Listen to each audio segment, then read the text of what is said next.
And we are here to discuss the deepest topic of all, super matrices in society, and what's real as well. Because in our last conversation, Lyndon asked me a question. Oh, I asked Lyndon the question, if capitalism is real or man-made.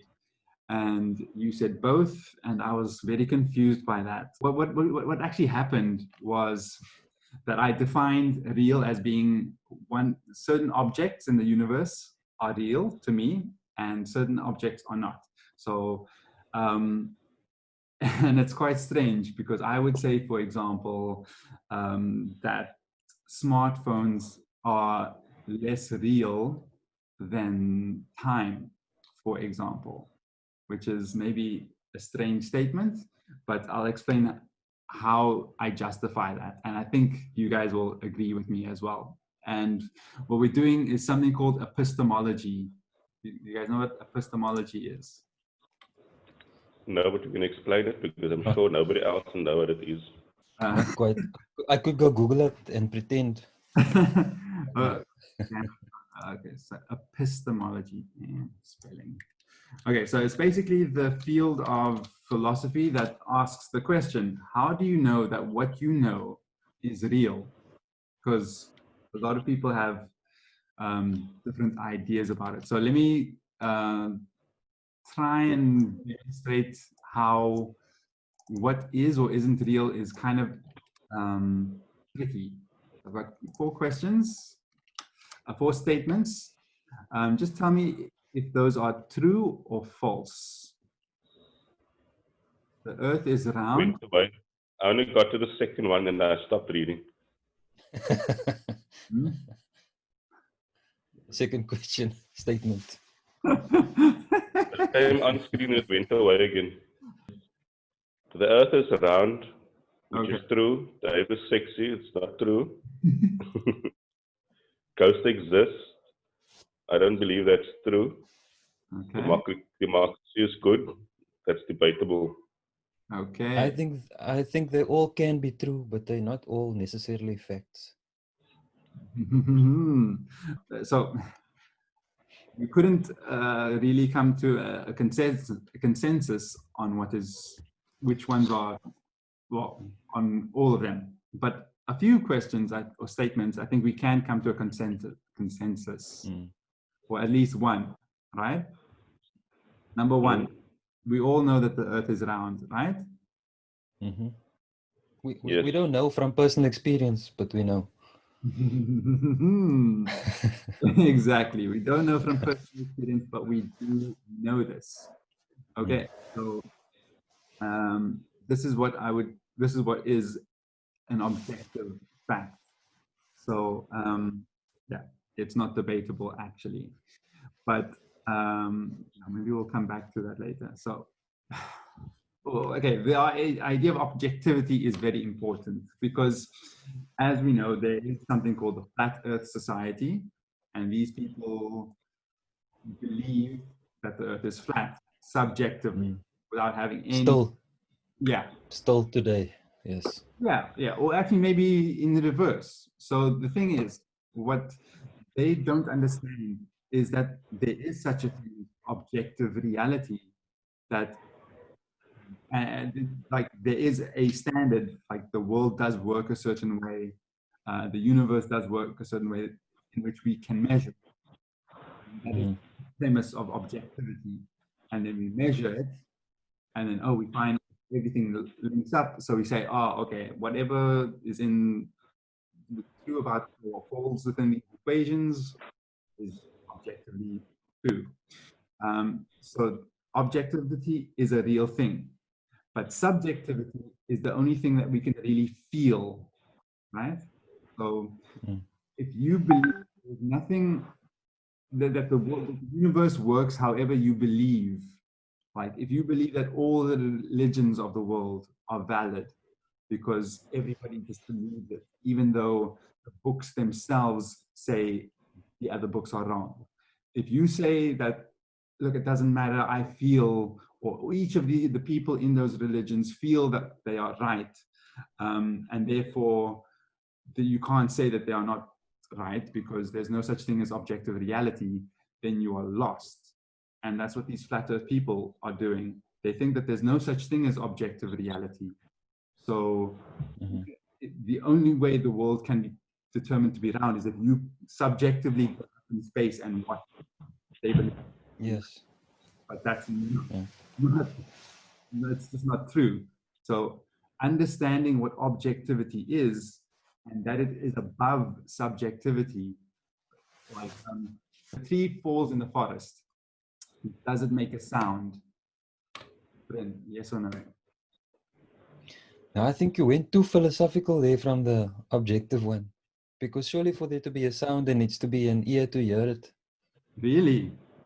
So Well, sound, I'm just asking you this now. I'm asking you now. We Yes, could be a sound.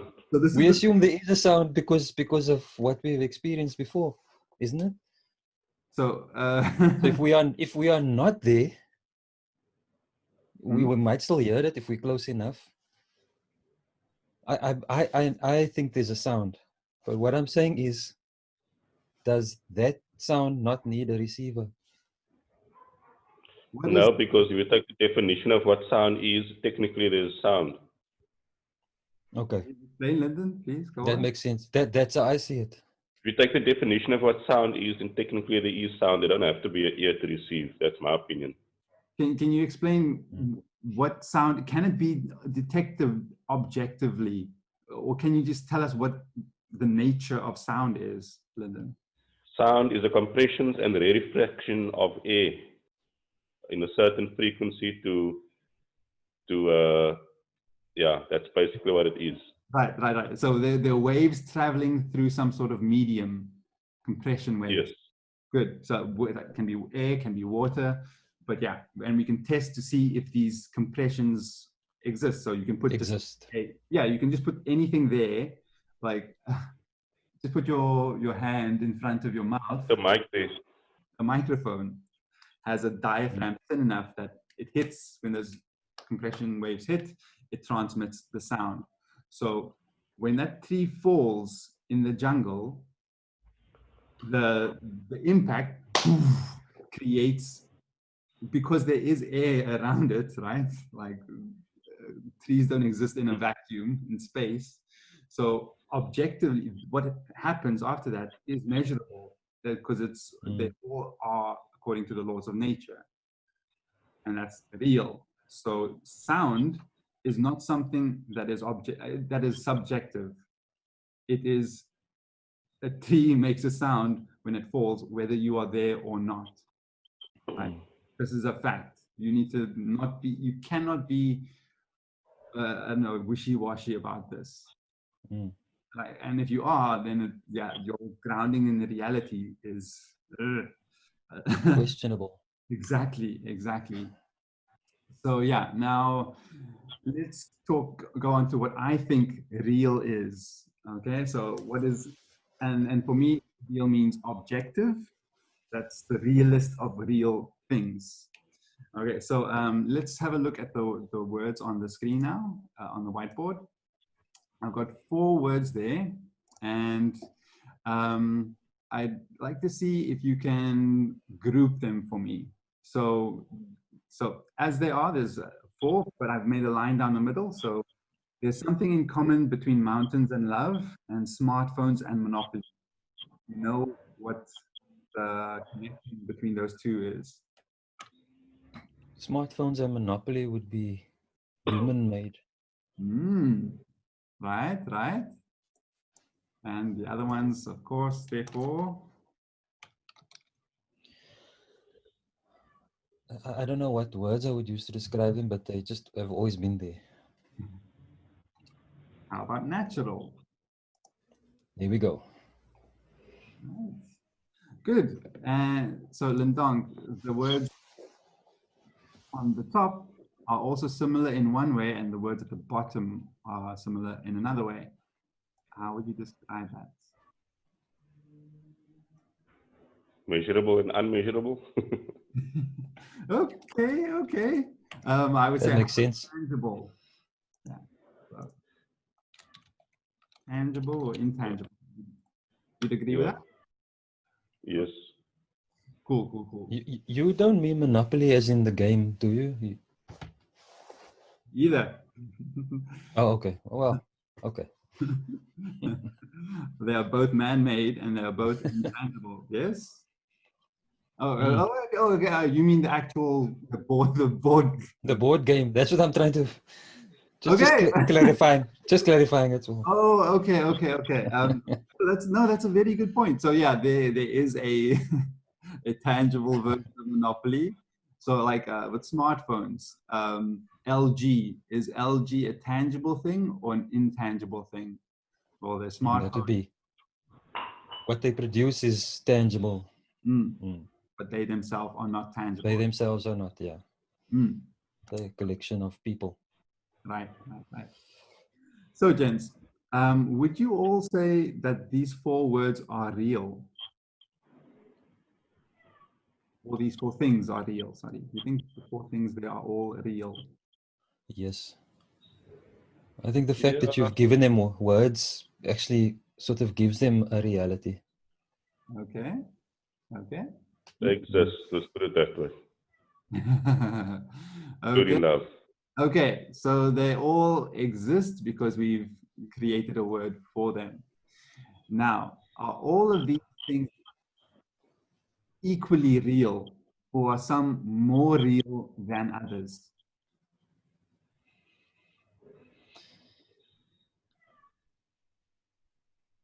I'll give you. Then Okay. you're gonna have a go at that. I think that's an experience as well. Okay. With the degree of realness, I think is a matter of experience. Is it? So this I think I mean, you could have told me 15 years ago, well, there's smartphones, and then I'd have been like, yeah, sure. You know, even though it's real, it wasn't real to me then, you know. Okay, so let me try and clear. So that's quite is a tricky question, I must admit. So Yes, Dave. So okay, when I was a lightie, a primary school lightie, I used to think that only the tangible things are real, only mountains and smartphones, because that's the only thing you can touch. Anything else you talk about it like it's just a game. It's just a thing a word we made up for something that doesn't can't touch. And what about A? So wait, man, I'm still talking. He could touch it if he freezes it. No, but you can't do that. That's unfair. You can't put words that you feel like asking questions about, but when I ask a question and then that word it's not relevant. Wait, okay. Where does what's your question? Where does A fit into that whole thing there? You don't know? I want you to tell me, because you can't touch A, you can't feel it, but we know it does exist. It's real. You can actually feel it. You blow. When the wind blows you, that's air hitting you, Nair. Air with How air do you know? inside. How do you know it's A? How do you know it's not water vapor? What is air? What is air actually? Can you define it chemically, or is it just a mixture of all the things that are in the gaseous state around you? It's a mixture, including water. Yeah. And it's all gaseous, yes? Yes. So air is a gaseous mixture. Do gases exist? Are they tangible or natural? Are they natural and tangible? Yes, they are. You can feel them. So, like, think about a fish, for example. Just because a fish. That's only because I was taught in school that it exists. So, but when I was a baby growing up, I never thought that this is actually something. So you think air doesn't really exist? You might be living in a I'm saying when I was a baby, when I didn't have the knowledge. Right. And you didn't, yeah. So when I was a primary school lightie, I only believed in smartphones and mountains. I don't want any smartphones, but you know what I mean. So you never knew about love. Exactly. When I became a high school boy, and then these feelings, these hormones. You started seeing girls. Exactly, right? Like, I mean, I'd seen girls before that, but all of a sudden there's this different thing that's happening to me that I can't control, and it's not controllable by any of my peers, but everybody around me seems to know what this thing is. Like, for thousands of years, people have been writing about this thing, and I'm starting to understand it in a way that I never did before. Like, this is something that has... I'm sure it was love and not just being horny. So that is possible, yeah. So horniness, maybe I should put lust there. Then lust, it's just as real, Okay. as natural and intangible, right? So if you compare smartphones to love, right? Smartphones clearly are tangible, so we can say that they are real. But now, think about compare the realness of a smartphone to the realness of love.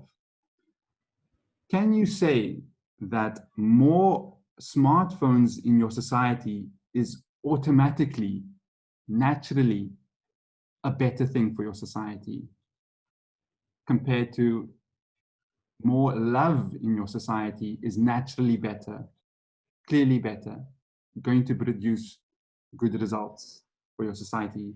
Which one is better to say? You would go with the I love. would go with love. Right, right.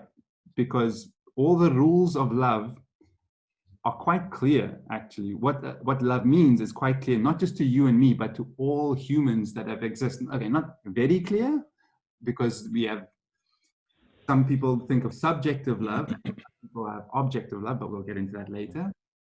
But objective love is where basically we all know that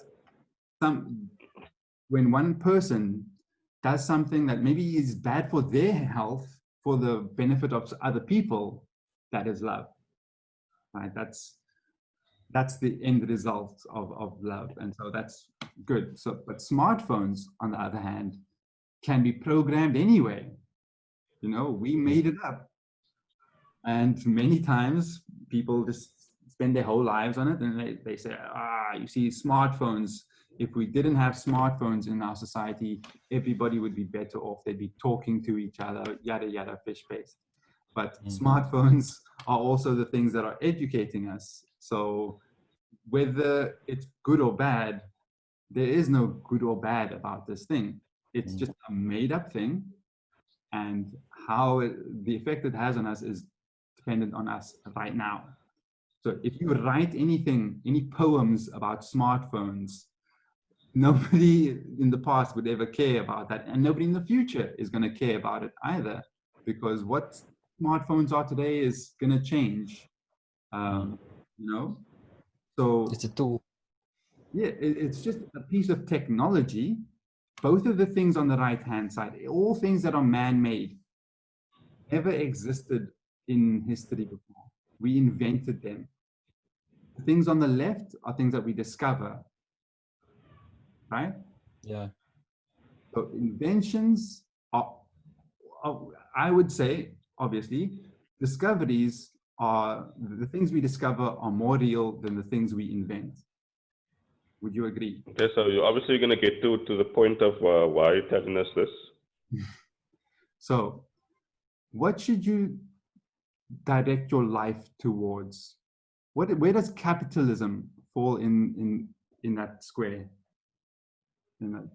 Well, I'm going to direct my life like this. I want to love my wife, climb the highest mountain, take a picture with my smartphone, and then all that has been created using my monopoly.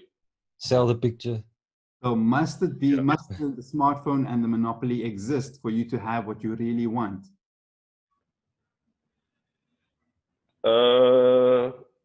I can do without the smartphone, I suppose, but you need some sort of monopoly. Really? But the smartphone will help to get there quicker. A lot of people in this world are capable of getting a picture of themselves on a mountain with their loved one without being the head of a monopoly. Yeah, but you have to fall somewhere in that sort of ladder of monopoly. Is it? Are you sure? Yeah, like Like, if you don't have a job and you live under a bridge, you're probably not going to have a smartphone. But you're probably a lot happier. So, don't you just Not Yeah, always. because you have less stress and less worries. It's like I always say, my job is very stressful, but sometimes I prefer to be a cashier. Do you need because it requires less responsibility.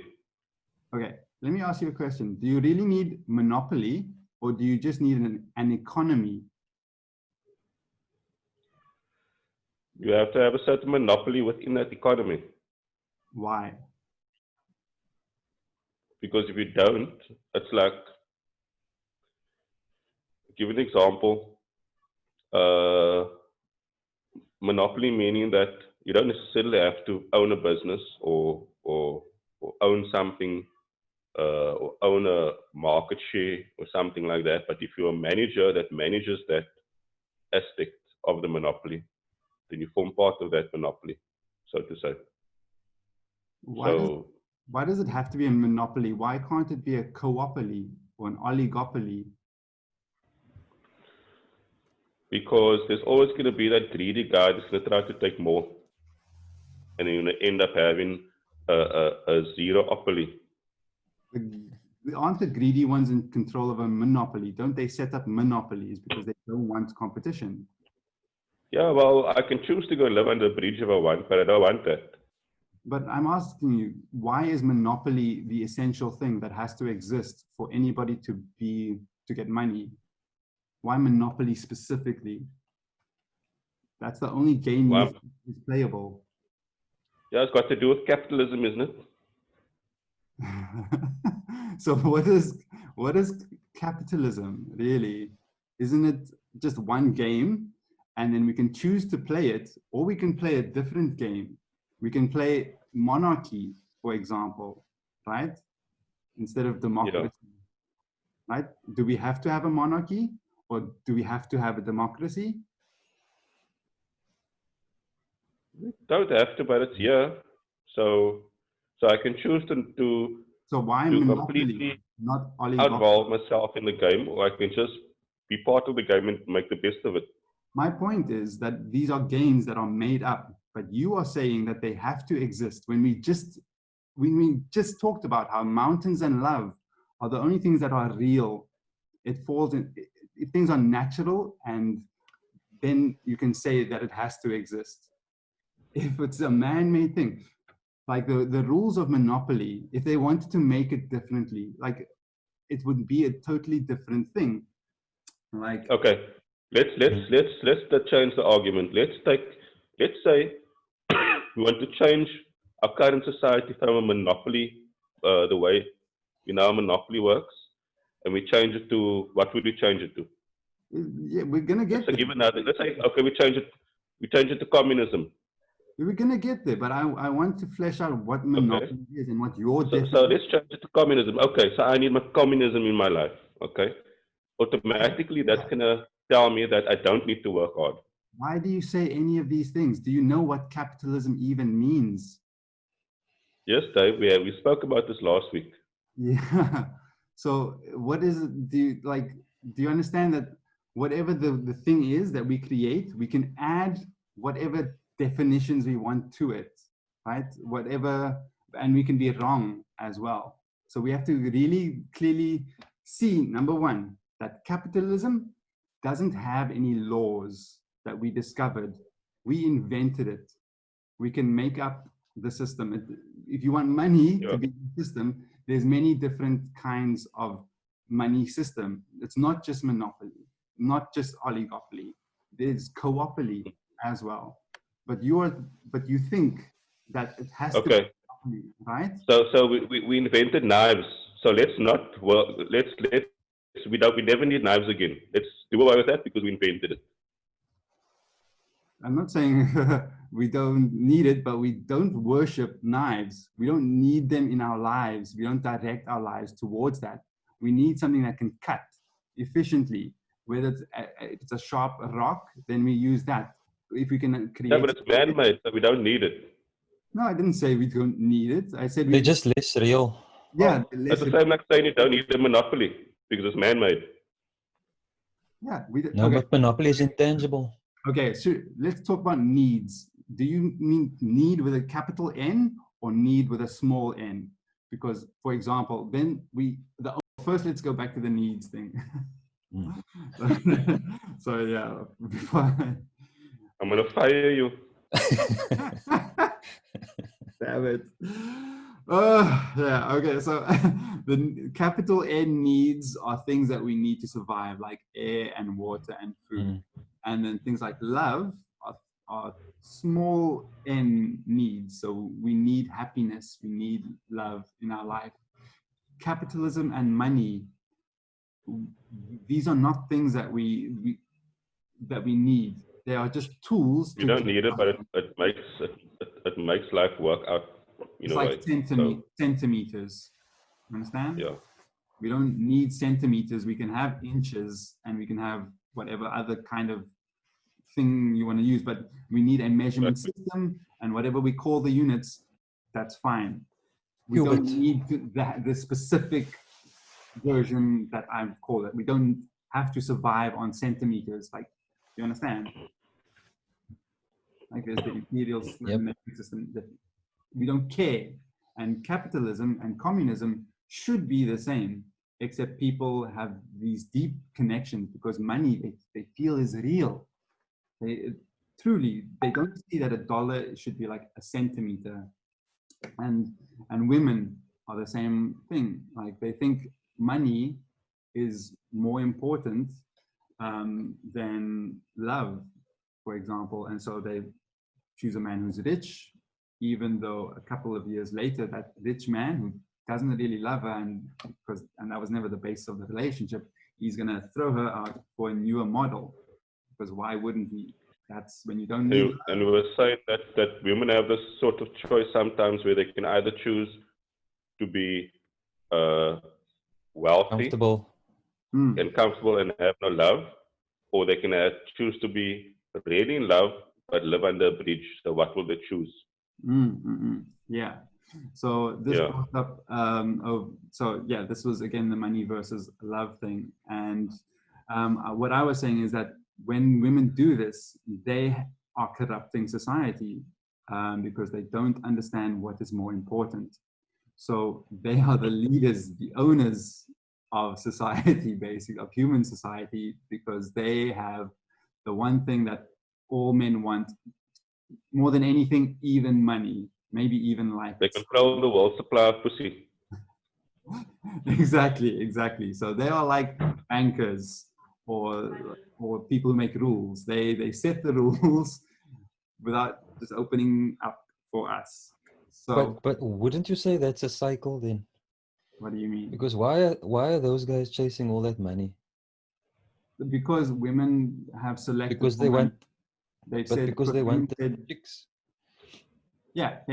So everybody thinks. Yeah, but then the cycle begins over and over and over. That's what I'm saying. That's why I'm trying to cut out here. So, so because women and people just conflate money with value, they think, oh, somebody who made a lot of money must be a very valuable person instead of a very competent person. And they are usually just competent, not necessarily valuable if, for example, they made money by lying, cheating, stealing, or just doing bad things. So here you've got a very competent liar that a woman has chosen to praise by maybe the most beautiful one opening up for the most horrible kind of human being. So all the other men that want that chick or a chick like that think, how did he do that? And then they study his moves and they copy his moves. And then everybody gets into this game, right? Where money is the most important thing, but it's clearly not. We have seen that this is not the case.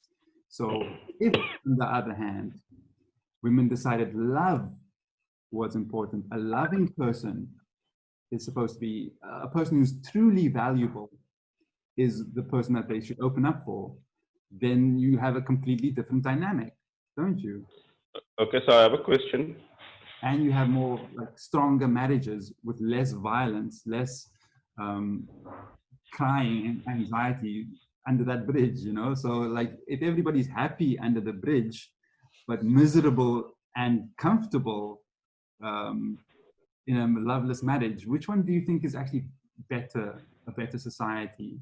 One where everybody's poor but everybody's happy together, or one where, like today, like don't you think that would you agree that that money fixation? That's a difficult. That will be a difficult question to answer. I'd say if I was put in that position, it would be a difficult question even for me to answer. But I want to just bring another thought across, right? So we're saying that humans do this because it's not exactly the right way to do it. Let's compare the animal kingdom and see what they do. But wait, what? Just let's talk about the relationship between money. The reason why I'm saying this is because not necessarily choices we make because we are evil people or whatever the case may be, as choices we make as part of our instinct. So do we choose money because of our instinct?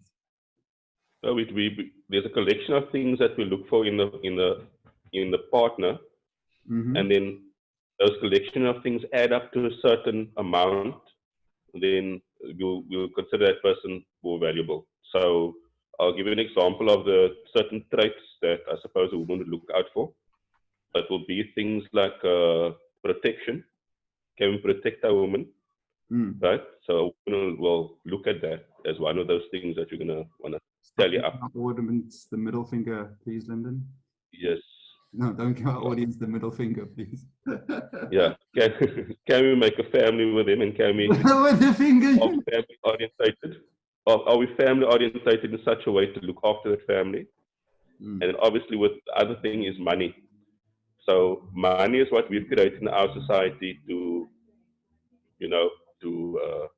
if I were to compare it to the animal kingdom, it will be the ability to hunt for food. So a woman, the female, significant other female in an animal kingdom will look at those sorts of traits like, are they strong, can they fight? Can they gather or hunt for food because we need to eat, and so forth. And then if I'm going to make a baby with this guy, can he look after his family, so to say? So they'll add up all of that. Oh, what did they score number 1? What did they score number 2? And what did they score number 3? And then take the tally of that to decide whether the person is valuable. You see, where love fits into all of this, I don't know. I suppose it will come into the family part for men. You see, so in order to have a family, you have to love your children. You have to want to buy them stuff that you're not going to buy yourself because you're buying it for them. That, I suppose, comes with love. You see, so yeah, that's why I see it. Right. So, but now let's look deeper into that example. Do these women do they count love? I mean, isn't that supposed to be number 1, because that is what determines whether they're going to be happy for the rest of their life? And also morality. So how did that man make his money? And how does he live his life? Does he believe in violence? Does, these kinds of things? Do women today? Yeah, like if you choose a woman, you say, oh, well, she's very sexy, but she don't have so nice toes, so I'll go with that. You're not going to say to yourself, if a woman doesn't have nice toes, that's automatically a no-go. You're going to add all the characteristics up and then see if it kind of works out for you. Right. But if she's got beautiful toes, but a fucked up heart, which one is worse? Having fucked up toes or having a fucked up heart? I suppose if you take her heart from 0 to 100 and her heart is equal to 0, then yes, that's going to be somebody that I'll put a cross on. But let's say her heart was 20%, but let's say her heart was 40%, but the toes were 60%. You see, then there's there's obviously ranges of toes, so to say, or heart, or there's heartless being 0, and there's somebody with full of heart being 100, and there's everything in between. So there's very little people that will be 0, and there's very little people that will be at 100, but there'll be somewhere in between, and you're gonna have to measure up whether you feel that tally is good enough. I'd say that's right. Okay. There's some you can't You can't put it onto the one extreme and say the person has zero heart, because that's untrue. Yeah, okay, so There's let's nobody say, in this world with zero heart. okay, let's say everything is equal for these two people, except for maybe the toes and the heart. So maybe one person's toes is 5 and the other person's heart is 5, for example. But the other one is 10. Sorry? Let's say one girl has got toes which is 5, but her heart is 10. Another girl has got toes which are... Are we on a 100 scale here or a 10 scale? Sorry, 10. Let's make it 10. Sorry, yeah. Let's make it a 10 scale. Sorry. Okay, so let's Semantics. yeah. Numerantics. Focus, Dave. So let's say the chick, one chick has got a heart which is 10 and her toes are 5, but the other chick, I don't know, she's got toes which what did I just say? Anyway, so let's say toes versus heart. Like, if you measure toes as valuably as you give them the same weight as the heart, you are fucked up, objectively speaking. Would you agree? Yes. Yes, you give Objectively more speaking, you are. value to the heart. Hmm? Like you give more value to, you give more weight, so to say, to the heart rating. Yeah. This is so love should be the heaviest weighted thing in any woman's way of thinking. And when they go out of this, but having said that, you can change the woman's heart, but you can't change the toes. Right. Okay. But it's also impossible sometimes, you know, like any heart can change, you know, but like whether they're going but the toes are going to remain the same. Right. So what should you do? Should you get married to a girl with cuck toes, but maybe possibility of improving her heart, or should you get married to the girl whose heart you know is good, but her toes are going to stay cuck forever? I would take a chance with a girl with nice toes, and I'm going to change her heart as I go along. Because I have to think about my children. That's what you think. That's what you think. So what if the ability to change a heart is limited and you just don't know this fact? Like it is. Yeah, at least I'll have nice children. Right. But you won't. But they're gonna be miserable, man. Exactly. You're gonna have a show called The Kardashians. And they're gonna make the world a worse place. To the extreme. This is happening every day, like every country, bruh. This is materialism. Yeah. This idea that money should have the heaviest weighting. Love have almost nothing. This is what is the result of people thinking, unfortunately, like you, Lyndon. You have to own the fact that you don't actually know, and most people don't understand what the right way to live their life is, because they don't understand what's real and what's not real, what's made up. You know? Yeah, but I mean, what if you see there's certain things that you know you can change, there's certain things that you know that you can't change. Let's say I go for the girl with ugly toes, but they have a great heart, right? And 2 years down the line, her heart changes and she has a terrible heart. Then what? Then I'm stuck with a girl with a terrible heart and ugly toes. Wait, you started with a good heart and you made that heart bad? No, not I. She can make it bad herself also. So I started, okay, let me restart what I see now. So let's say I choose a girl with extremely ugly toes, but with a great heart. Then 2 years down the line, her heart changes to a crappy heart. So now I'm stuck with a woman with ugly toes and a crappy heart. So what do you think about that? Like, I think it's crap. So sorry. What happened? You must have fucked up big time. Yeah, but these things happen. It happens in real life. What, just automatically? People get married for love and then divorced for hatred. Yeah, maybe it's because they didn't have love in the first place. Maybe. But you see, those things are, now, how do you measure that? Like, how do you know for sure? I know for sure if a girl has nice toes or not, but I don't know for sure how much she loves me. So if a girl makes her go out and moor other Owens, like put his life on the line in order to get some vagina, why, not for any good reason, just because she wants to see if she can make this dance, like that's not something that a guy or anybody should get involved with, right? No, but what a woman wants to know that you can protect her. So it doesn't necessarily have to mean fighting. It can mean ADT or whatever the case may be. But protection in is the one of land the of guns. Since we have guns, anybody that with a finger can protect themselves. Why is it her man's job to go and put his body on the line, possibly dying in the process? Why does that? Yeah, people with guns also die in the fight. No, but why does it show love that this woman does that? How is this loving? That's not love.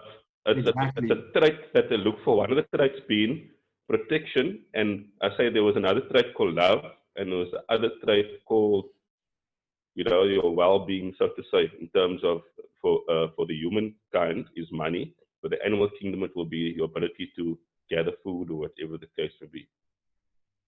So money. So you can't have the one without the other. You can't have the protection without having the love or the money. Right. I mean, a guy can protect you. Because you're going to be equally miserable if you have a lot of love but no money. I wouldn't Not say equally that. miserable, but you're going to be as miserable as having a lot of love. Yeah. I think if you have enough love, you can work with what little you have. It depends on your definition of love as well. Hold on, guys. Do you know that being rich doesn't bring love, but it brings you pretty close. So I don't know. I've never been that rich. You guys remember that money is a made-up thing, right? Yes. Indeed. So how could it possibly be something that people have always lived like or worried about? If it never because existed, money can buy the protection that you need. It can bring you a house. It can bring you a car. Right. These are all things that you don't necessarily need, but it just helps with getting more money, and it helps with being happy as well. But it's a tool in a society, at the end of the day. If you lived in a hunter-gatherer society where everybody loved one another genuinely, worked together, you could have, you can't get cars and smartphones in hunter-gatherer societies, but you could get all the power, the protection. You could have people dancing around you, singing your praises every day and living completely differently, living way happier than we are living now, because we believe in this thing that we created out of nothing. Right? So why don't we go back to hunter-gatherer? Why have we progressed? So we are actually going back to a hunter-gatherer way of thinking, but we need to uplift, so society is basically nature with minus the drawbacks. So hunter-gatherer society had some drawbacks. So now we have to create a more modern world, which is more similar to this. And I will explain to you how we do that later. But that's not making us happier. So now that is making us, what, having more power? Aren't we at our happiest if we live a hunter-gathering sort of way of life? But the rest of nature is trying to kill you, so it's stressful. Exactly. So why should we go to these other things like capitalism and whatever other motives that we're going to propose later? Why don't we just stick to hunter-gathering? Because that's where we are the most happy. Remember? We want something better than the jungle. Because we want something better than the jungle. Right? Okay. So what is better than that? What could possibly be better than that? Are you really asking me this, or are you trying to be the devil's advocate unnecessarily? We're living in a place that's better than the society. What? Well, why would I want to move away from being a hunter-gatherer if that is where I'm going to be the most happy? Because the lions are actually trying to kill you. Like why are we here if this is not way better than hunter-gatherer? You think that because we are living like this, in every way this is better? Because everybody thinks so, right? You don't know what hunter-gatherer life was like, but you believe very strongly that this is the best way that we have ever lived, right? You don't even think about all the different versions of society that have existed. I'm just telling you, like, the furthest one. There have been many communal societies where it wasn't a thing, where they didn't live like this, and they were happier. The world that we are living in today, there are clear problems that everybody can see. We are complaining about them on a global scale. Like, how can you say that there's no problems with this society and that we can't fix it? Like, it must be this system. How can you say that? Well, I didn't say it's perfect.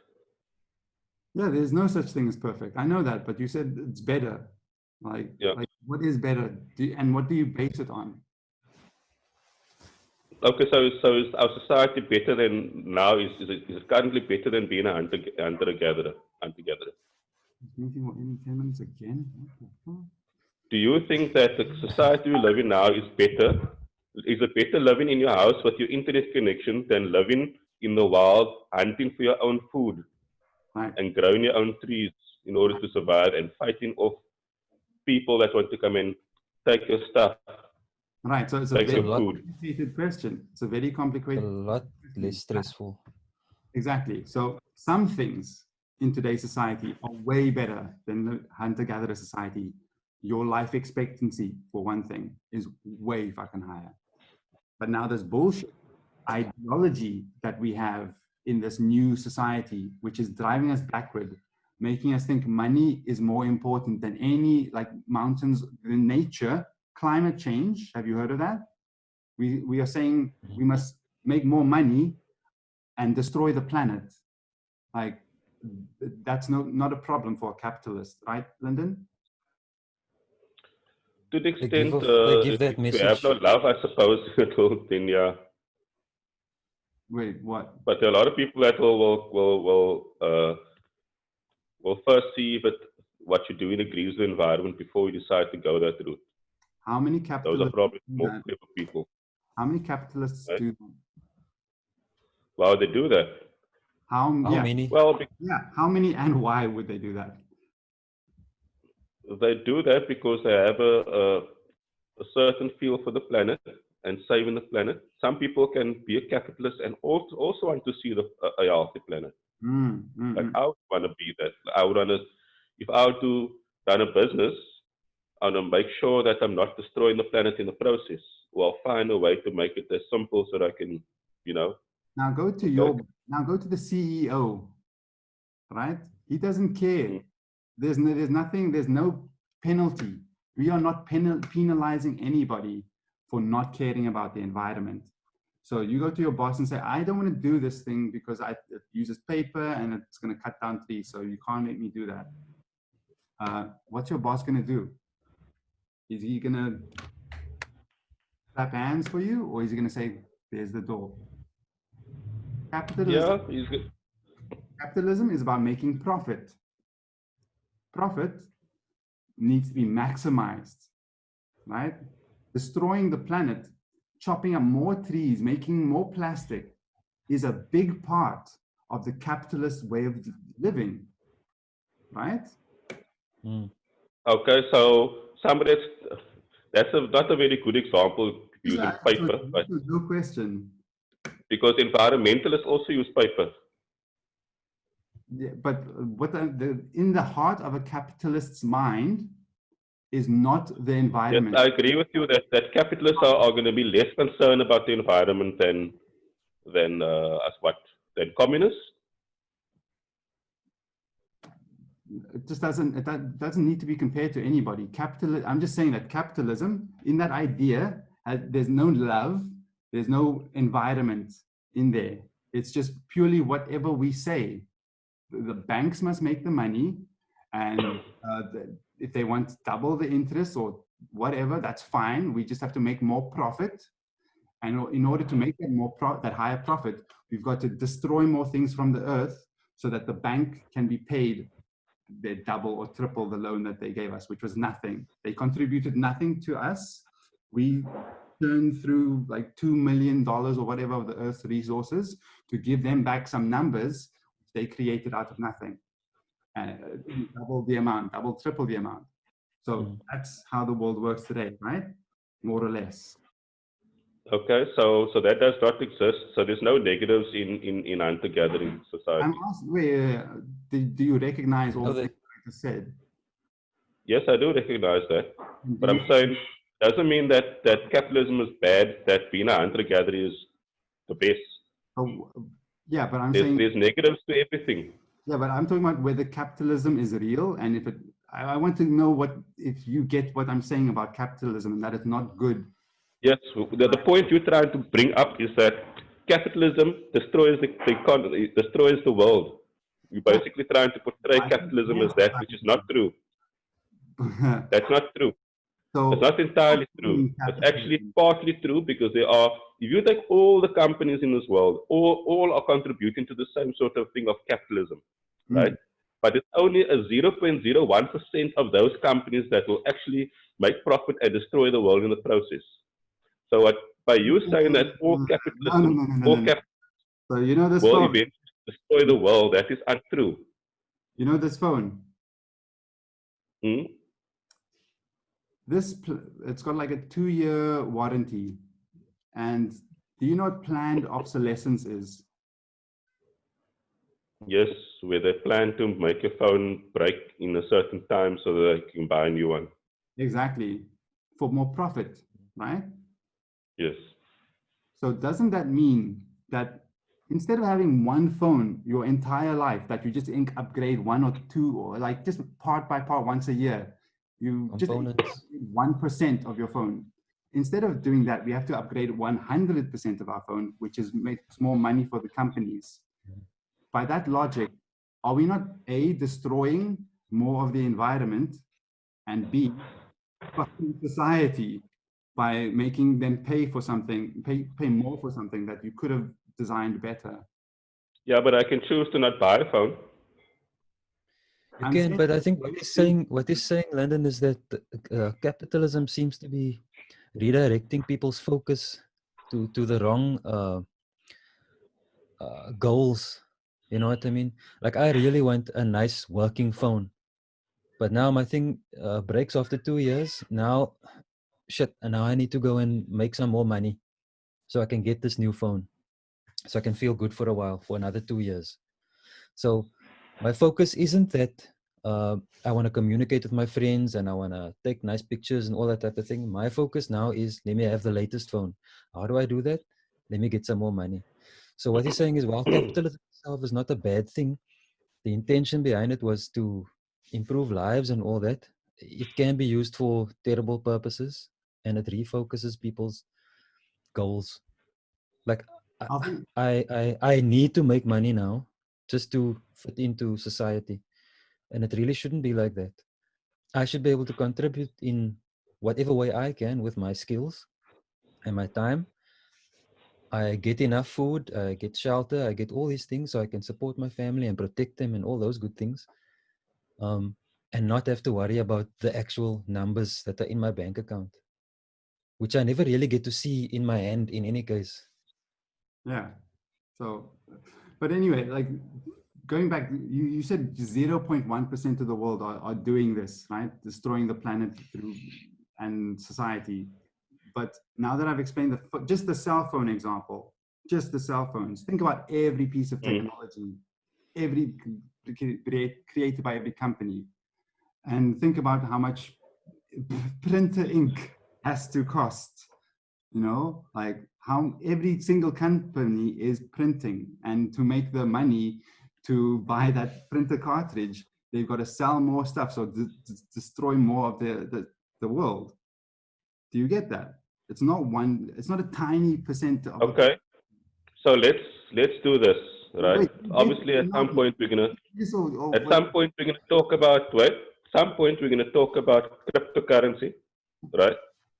And now that's gonna fit into the story. Yeah. Okay. But cryptocurrency is also a bad thing in a way. Because let's take Bitcoin. Before we go to cryptocurrency, can we agree that capitalism is bad and it generates this dumbass thinking? Yeah, I don't fully agree with that. Wait, so what? Sorry, you don't agree with? but I'm willing to move on. What I have said about capitalism, I haven't thought about that I really need to. Because it's just me constantly filling up points about why capitalism is bad, and you just keep deflecting to some other topic instead of. Well, if you're gonna tell me that capitalism is only bad, no, I'm not then obviously that is where the conversation is gonna end, because I don't agree with that. I never said that. When did I say that? Well, you portray it to be that way. So, like, I didn't, but I didn't say that. So if I said okay, but anyway. If I said monarchy is bad and democracy is good, would you have a strong opinion there?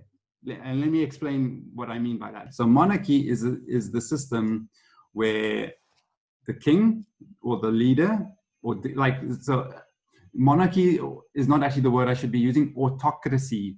Monarchy is one kind of autocracy where basically the guy at the top makes his own decision automatically. You can't. There's no.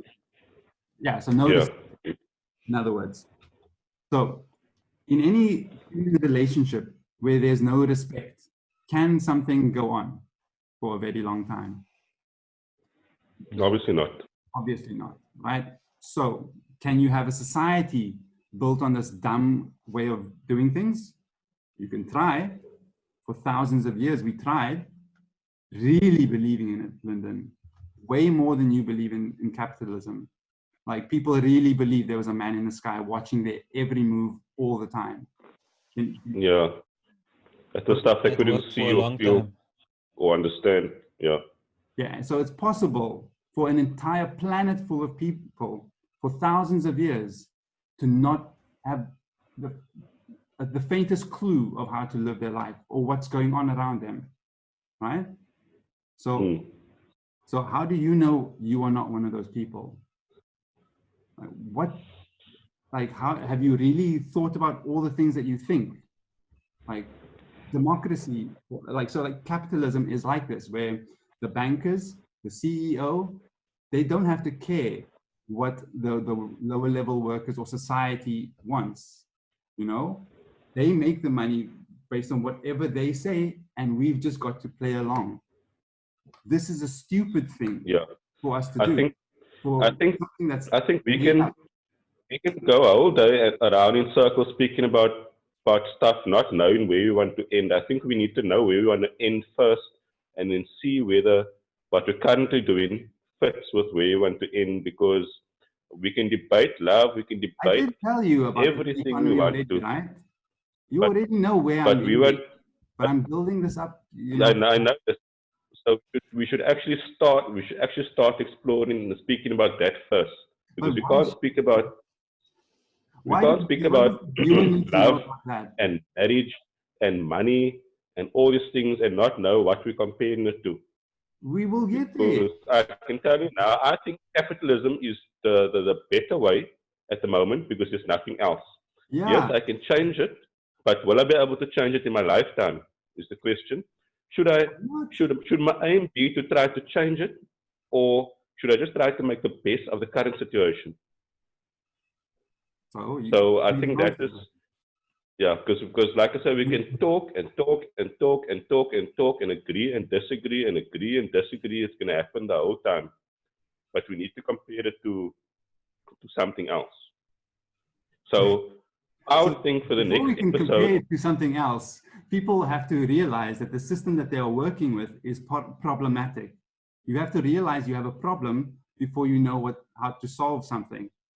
And that's where you are not at that point. Maybe you're getting there right now, where you want to know what the solution is. And it's like this, when you bring I disagree. when you talk a person out of their religion, for example, you tell them, explain to them, no, slavery is not moral, so your God is not moral. So all you believe about morality is not true. No, you can't say that. Where does morality come from? There is a place where morality comes from. I can explain it to you using evolution and logic, but it's going to take a long time.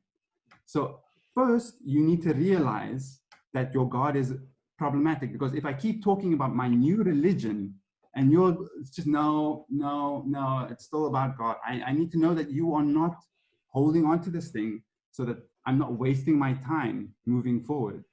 You understand? Because if I but how do I know what I'm moving forward to? I don't even know what I'm we're going to moving forward talk to. about it. Because we're going to talk Yeah, about but I first want to talk about that because I want to compare the current in your situation. home. Maybe There's no let's point talking about what's wrong with today's society if I can't compare it to what's better. I told you maybe what's let's better compare in your what home. You don't seem to remember. Don't you remember I came to your home, told you what the free economy is with Natasha. I told you there's a website you can go and research, but you haven't done it yet. So I've got the answer there. Capitalism, I'd like to get you there. what did capitalism fix about it, the system that preceded it? What was it, bartering? So what problems were there in bartering that were resolved by capitalism? Not so money. No, Money bartering. came about to fix the bartering system. Okay, once you have a unit of exchange that everybody respects and values, then it doesn't. Then all you have to do is like, I do something for you. You show me the value by giving me this coin, instead of me having to go find 7 other people to validate what I did for you. Okay, that's how money is. That's not capitalism. That's moneyism. That's the minute we invented money is not the minute we invented capitalism. Capitalism is a system of using money based on a private group of people don't give a fuck about society. They get to make all the decisions. Like monarchy, this is a bad way to live in your society. May have worked a while ago, but we can do better. So what I'm trying to get at is what did it fix? Because I want to understand why Lyndon thinks this is the best system for now. So okay, let's put it. I want to know what exactly did it fix, because then we at least can acknowledge, okay, it fixed something, but it did something wrong along the way, and now we're sitting where we are now, where it's actually not the best way. Okay, so I just want to... And just to add to that, Dave, you can somehow answer both questions in one go, or the statement at least. So you feel that capitalism is one of the worst ways of living, and I feel it's one of the best. So there we disagree on something. So how are we going to move forward now? Because now we already disagreeing on the fundamental crux of the conversation. It's like, how can I say? Like I don't have, you think that I think about capitalism the way that you do. I do not idolize it. I have no, it's like saying you prefer biology over zoology. Like, why? They're just different things, right? One has good things, another one has bad things. And the great thing about capitalism is that it's not like science. It's not studying something that cannot be changed. The system, the rules of how you be a biologist are always going to be the same, no matter what kind of a biologist you are in what country. But if you study money, if you are working in finance, the money matrix, you are not definitely going to be a capitalist. And even if you are a capitalist, the rules of what being a capitalist mean are very open to interpretation. So, for example, one thing to Brynn's question, one thing, and what you said earlier, where you thought that I said capitalism is completely bad. It's not. I recognize that the free market system, where again, an autocratic, where the government, the king can't say who gets what property and whose hours are valuable or not. That's better. It's better to have a system where you and I value each other's stuff, not some autocratic guy who doesn't give a fuck about us. But now we've got some bank people who don't give a fuck about us that we are living for, right? So that's bad. But the thing is, they are not the government. They can't really create that many laws. So we have a free market system. So that's more efficient when there's not these stupid system from a dumbass guy who doesn't care or know how to run the system. Capitalism is better than that. But we still have kings of capitalism, kings in capitalism. So remove that aspect of this thing that we've created as well. Keep the free markets, make it really democratic. The problem of democracy is that you need people who know what the fuck they are saying and thinking and doing. Like, you can't just have people saying, no, we must protect this game that we made. We can't alter it because nobody's altered it for thousands of years and everybody else in the world is doing it. Everybody's always been completely confused about the nature of reality. That's what I'm saying. So like, don't you get that capitalism is not real and it can be changed and we can upgrade it like that with our thoughts? Lyndon, do you see that? Yeah, but we can't. Dave, we can't upgrade it like that with our thoughts. It doesn't work like that in the real How world. was it created in the first place? Over years and years and years and years and With hundreds thought, of years right? of trial and error. Well, so what You want to change? okay, You want to change that whole please, thing like please that? explain that to me. Can you explain the process of how capitalism became? Obviously, people came to the conclusion. I didn't read up exactly, but I can. This is my idea of what I thought could have it's your happened. idea. I know you haven't read about it. I know, like, when do you think it started even? Okay, it doesn't matter. It doesn't matter where it started. Because you're telling me that it's not, you don't know how it was made, but you know it wasn't made the way I'm saying it was made, which was. Yeah, but does it matter? Does it matter how it started? But it was made. Well, that's the one thing you can say about it, is that it was made out of our thoughts. Yes, it was made over years of like rule changing and stuff. You don't know that. But it only have been that way. It's like evolution thing. Is it? There's no other way. Is it didn't really like somebody just evolution? snap their finger and there was capitalism. You don't think Somebody didn't snap their finger and there was economy. You don't think people went into a room and said, listen, we need to change the game here and we have control over our society, so let's use it this way and then see how it plays out? You don't think that's just how it happened? So some people just went into a room and decided, oh, let's have capitalism. And everybody just changed to that. Yeah. You think it happened like that? So how do you think it happened? I think it's like evolution. It's an evolutionary thing. It just you think, right? Here's 100 rules for you. Based Follow on that rule. What based They on did, what yeah, let's change this one rule, let's change that, let's change that. It evolved into capitalism. So when did capitalism start? Just by the way. In 1954. Did not. Okay, I made up that number. Right. Like I said, it doesn't matter. People didn't walk into the room one day and say, okay, we're not going to have communism anymore, it's going to be capitalism. It evolved. Right. So there might be in a history where they say, oh, this particular thing because so-and-so did that and that. Okay, so let's go with your evolution thing. So each step, was it a physical process or did somebody just think a thought and then put that into place? Okay, why don't you tell me how capitalism began? Can you answer the question, please? Can you answer the question? Right. How did it evolve? Was it not through thoughts? Yeah, obviously. People have to think about it. Right? Yeah. You don't know what the timeline, how it was spread out or who was having No, I don't. Right. But so the one thing we can say about capitalism is that it came out of people's heads. Just thoughts, yes. right?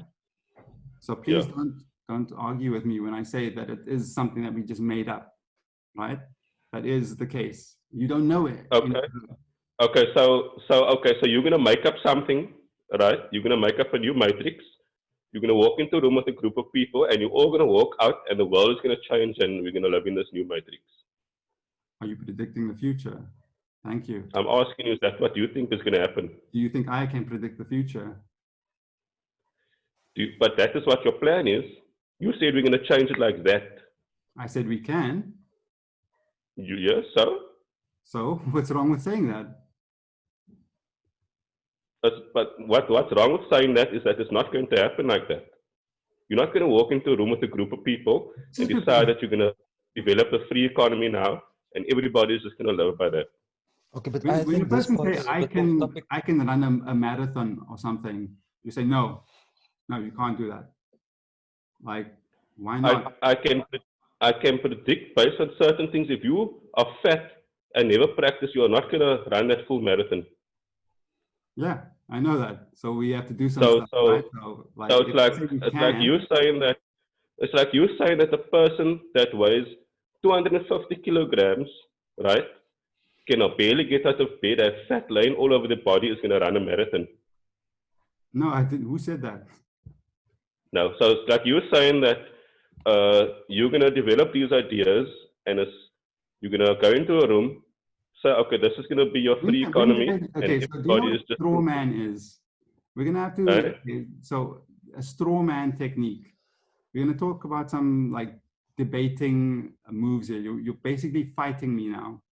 And you're using a technique called a straw man, where you're making up things that I said so that you can say that that's not going to happen. So therefore, everything you said is false. When I didn't really say this, but this is easy to break down. It's made of straw. It's a straw version of my argument.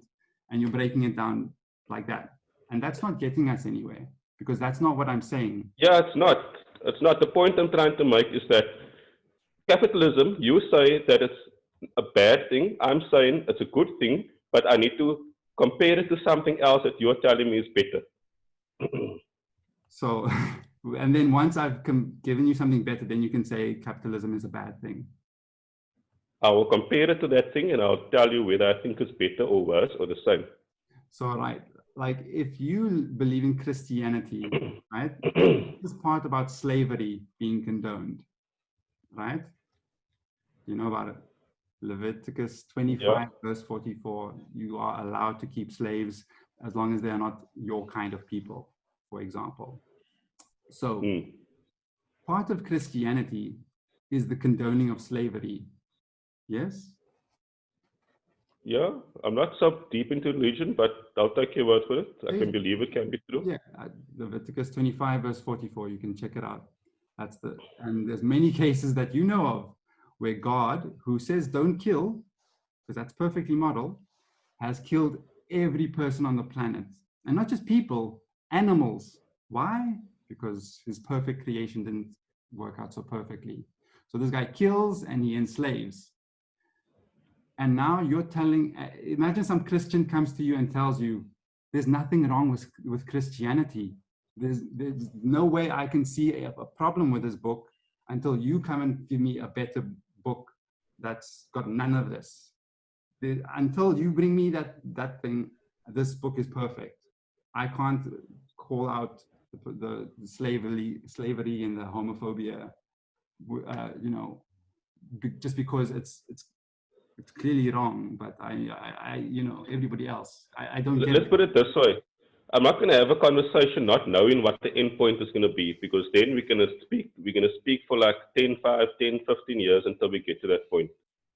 Because we can speak about daily stuff every time, but I don't want to jump from this to that to that to that without having a clear understanding of where we're going, or what's the end point, or what's the point of it. So if you're not willing to tell me that, then I'm not gonna. I feel like I'm being kept in a lane queue where you're trying to tell me 110 different things, or you're trying to teach me stuff, or you're trying to make me. You're trying to make me agree with you on things that I don't agree on. I'm not going to agree with you on something because you said that if you tell me capitalism is bad, I'm not going to agree on that. Right. I get but it. you tell me capitalism is bad because this is better or something else.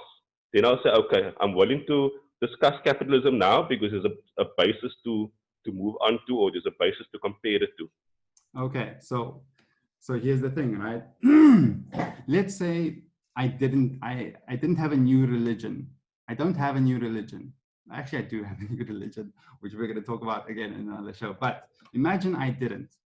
And I just told you, listen, brah, you shouldn't be following Christianity because there's this stupid shit in it. You're like, I don't want to, okay, that's fine. There's stupid shit in it, but I'm still going to call it perfect. I'm still going to direct my life around it, despite the fact that it's a book of lies. That's basically what you're saying you'd rather do, right? yeah, a religion is a different thing because some people want to believe because of all of that. Is But it a, let's stick to capitalism. I didn't say capitalism is perfect. I didn't say it's perfect. All right. But I did say that it's the best for now. And if there's nothing else to compare it to, then it's the best for now. So simple as that. right? We're not talking about if it's the best for now, and it isn't even the best for now. There are other competing systems out there that you just don't know about because you don't see them in practice. Like there's probably a better religion around, but you don't see it because So Christians. tell me about it, Dave. Tell me. I don't know everything you know. My So, thing is, I want to convert you. The thing is, I want to convert you. Don't stick to capitalism, and that is the. Brynn, you want to say something? Yeah, I want to say it's called Buddhism because But it's no, really no, it is it's a from what I understand so far, it's a middle way. but I've got a better So way. it's also a philosophy. No, it's also a philosophy of testing. You know, so yes, I have this that I'm sharing with you now. It's my experience. I found this to be true. If you have something, if you have a way of proving me wrong, that's perfect. If you can take what I'm teaching you and go and test it, even better, so that you can experience it for yourself and find out what your experience of it is. I think that's why there's so many books about Buddhism, for instance. To use that as the example is because people have had they all relate their experiences to what the original Buddha taught, who also himself said, go and test for yourself. So Okay. this is why I'm trying to say that we know capitalism is not perfect, but we know it's not all bad either. It must have been something that it was put in place. It must have fixed certain things, but obviously other things got corrupted along the way. And those corrupted things are what we're trying to fix. Specifically, like what we mentioned earlier, the focus of people's lives. Like, why do I have to go do a job? Because I want money. If that's my only goal, to go and get money, then there's something flawed. I'm not going to enjoy my work. I'm not going to enjoy my life. Yeah, I can buy stuff to make me feel happy for that time, but that's hedonic adaptation. That's diminished astonishment. I'm going to be bored with brand new things and fireworks and sparks because all I was chasing was the money because I wanted something material.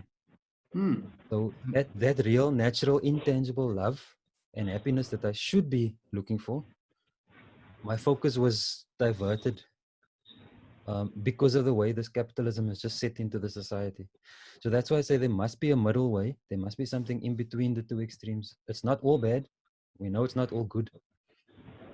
But we must be able to take something good about it, or at least understand what it was trying to fix, what was bad that it was trying to fix. And also, what has it broken that it was not supposed to break? Because it has corrupted There we go. us. Capitalism is not a form of religion. You are right, Lyndon, but you believe in it like a religion. You really have strong beliefs about this thing. No, Dave, sorry, we stop. You see, Dave, wait. You can't make a statement like that and make this might most probably go onto a place where other people's gonna listen to it. Now you telling me that I believe in capitalism like I believe in religion. Religion and capitalism are two totally different things. I know this. Religion is the look at the definition of religion. Okay? Religion involves the believing of a superhuman power or where there's God in heaven or something like that. Google religion for me. Do that.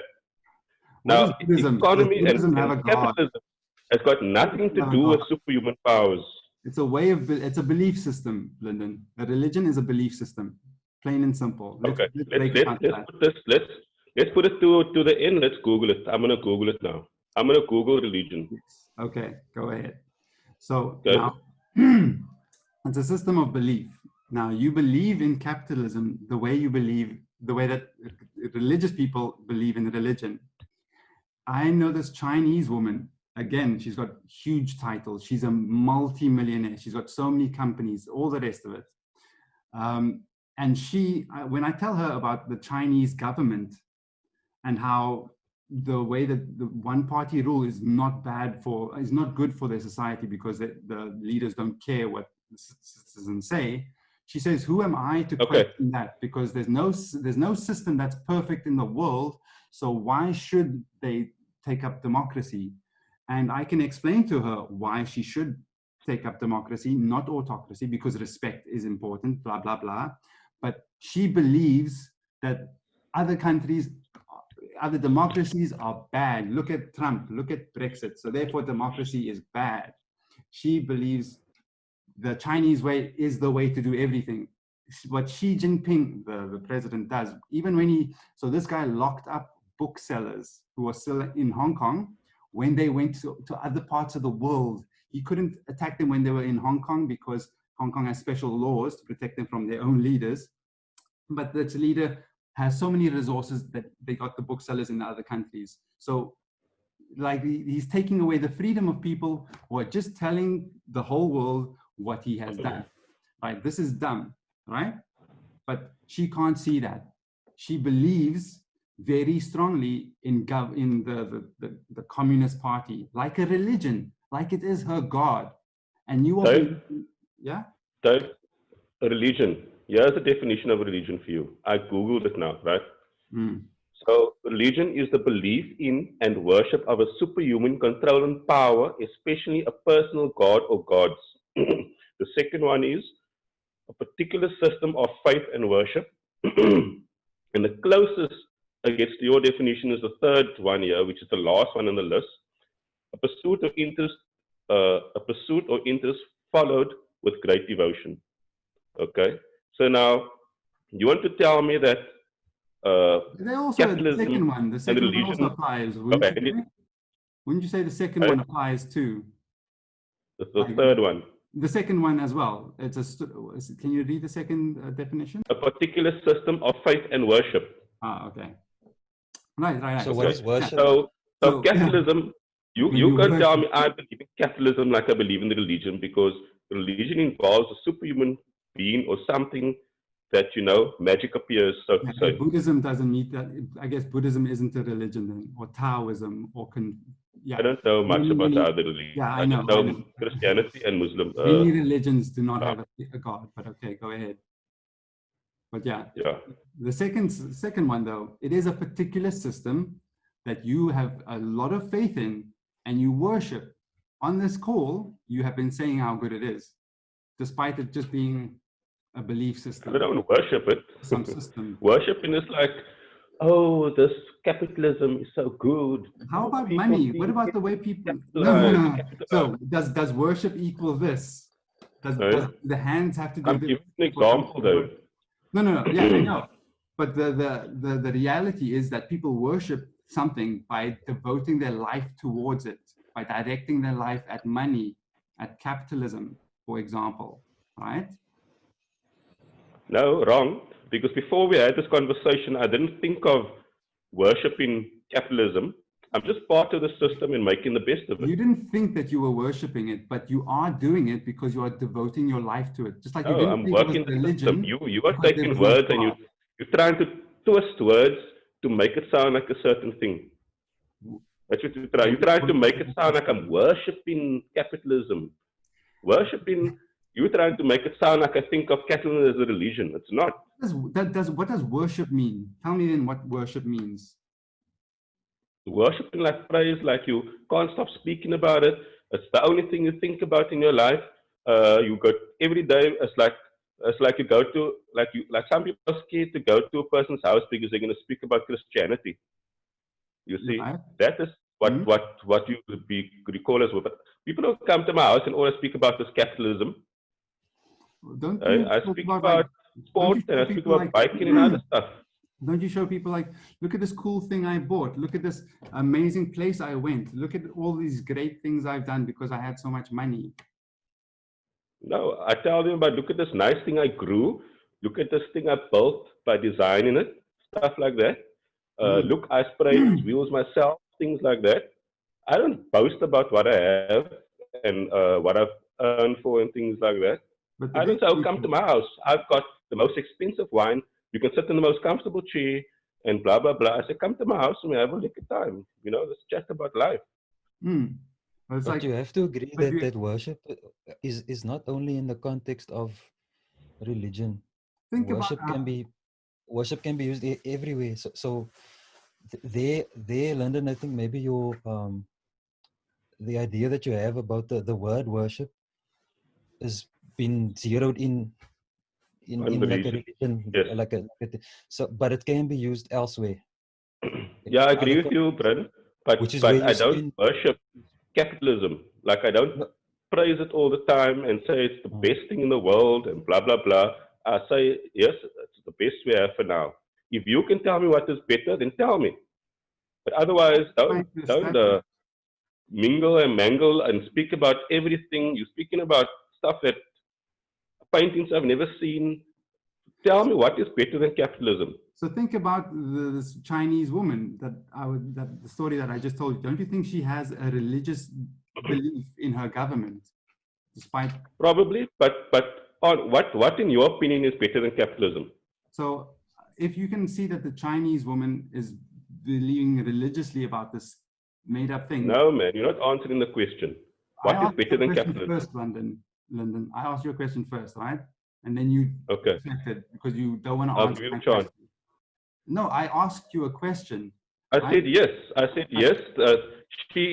She's portraying that as she's being the best and worshiping. Yeah, exactly. Okay. Now, can I answer my question? Now, but isn't that like you? The reason I brought that up is because I want you to look at it yourself that way, that you can see this woman. Yeah, but I don't give a damn about that woman that's in China. Yeah, I don't care. I don't care. It doesn't matter. You're thinking about something, and her thinking about something are very similar. Can you see that? Okay, it doesn't matter. It's not actually similar. I don't disagree with you. If you get, but I would like you to tell me what is better than capitalism. Why can't you just answer the question? I already did. Like, so you do. What was the answer? Please, one more time. I disagree. With what? That is my answer. You disagree with what? You don't think you think the same? That's the way this woman think about her communism and worshiping that is not the way I feel about capitalism. Okay, so what's the difference then? The difference is that she's worshiping it to the extent that she's talking about it every day, and it came out on the news and internet. No, she doesn't. I don't every day. Okay, so then what then? Whenever I bring it up, then she gets really, really defensive. Just like when I'm tackling capitalism, you say that this is the best way for your life to be right now. You say that because you really believe that. You don't think of it as being a religious statement, but in reality, it is a religious statement, whether you believe it or not. Because okay, so I like the color green, so that's a religious statement. You see, you're not making sense. No, if I said there's a better color other than green, and you said no, then that would be so now that's religious now. Yeah. So that's worshipping green. Yes. Yes. It's a preference. Green is not necessarily the best all the time. Blue has its purpose. Red has its purpose. But if a person tells you, I like green. If a person tells you green is clearly the best color, you can't have there's no other color that has done more for humans. You know, like you give me another color, then we'll maybe start questioning green. That person would have to be a religious zealot, wouldn't you think? To somebody lost. Anyway, right? Okay, so if you're not going to answer my question, then I think we're done talking. I'm just trying. What is I want to know if you see my point. You don't want to see the point, right? I don't see your point. That you think religiously about something, just like so capitalism. David, I think what he's looking for. Jump in here, please. I think what he's looking for is he wants to know: is there now light at the end of this tunnel? Because, as far as I know, the only way for me to live is to go to bed at 9 o'clock, and I have to wake up at 8 o'clock the next day. That's the only way I know it's working for me. What are the alternatives? So I think that's where he's coming from. So first, you When have he asked the question, what is okay, so we established that what you is think better? capitalism is the number one thing for economics right now, right? What he's saying, not number one, but it's working. So well, he's saying it's with number that one. being said, He is no, saying it's that's number fine. one. But Yeah, it's only number one for right now, because that's what a lot of people are using. So what he's trying to understand is there right, something else? exactly. That's my point. That's my point entirely, Brynn. He thinks it's the number one because it's everywhere. But it's not number one, but it is everywhere. And do you see the problem with that? But as far as we know, for our lives so far, right. been So, growing up with us. right. So in that context, yes, it's number one, because so far it's sort of been working out. okay. So Is there something because it's the better? only thing you know in your life. But is there an alternative? And Yes, if there of course is, there's an alternative. if there is, let's discuss how this is going to fix But the of course problems we're there's an finding. alternative. It's an extremely simple question. We made it up. How could there not be an alternative? But my point is, what I want to say to both of you is that because it's the only thing you saw when you grew up, it's the only thing that you know, and you think it is number one, just like the religious people or people born in a certain country under a certain form of government. It's a very strong belief system. It shouldn't be at all. I know this for a fact, that there are so many different colors of it. You guys just don't know it. But we don't know. If I want to, so that is why we don't know. Yeah, so if we don't know what is better, so we want you to tell us what is better. No. Go back to that one that I know, because it's the only one that I know, and it's the best. And who are you to tell me there are other colors in the world? There's clearly other colors. You have a problem seeing this because you only know this one flavor. But I'm telling you, this was a made-up flavor, and you two logical, intelligent human beings, when you break down what capitalism is, you should be able to see that. You shouldn't. How I'm still having a conversation with a guy, a doctor, no less, about whether capitalism is real or not, it blows my mind. Okay, that's not the argument. Dave, I can break down capitalism like you say, all right? But I want to know what is the other thing so that I can break that down in, and being the doctor that I am, I'm going to take these two things, break them both down, and I'm going to compare the two. And then I'm going to come to my conclusion as to what I think is the best. But if I don't have the second thing that I compare it to, what's the point talking about the first thing? We might as well just carry on with the first thing and not worry about the second thing, because there's no second thing at the moment. So the problem with that is, right, I'm trying to explain that economics, money, is 1 out of 5 matrices that exist. We talked about religion, we talked about government as well. We're going to talk about culture, and yeah, economics is where we're stuck now. So I want you to understand that each of these 5 things is completely made up and switchable. Yes. Right? I didn't disagree with that. Right? But now you're saying capitalism is the thing that we have to start with. So you believe in it like religious people believe in their religions. So I can't really just switch things around all over the place if you don't get how they are all the same in their nature. They are man-made, and therefore you can't say that this is the best one. You just say this is the most common one, and that's the wisest thing that you could say, right? This is the most commonly used one, and it's the only one that I know. Don't say it is the best one. Don't say it is the greatest, because then you defend it. You put your energy into worshiping this thing, and it takes a lot longer for us to get on to talking about what we know we should be talking about.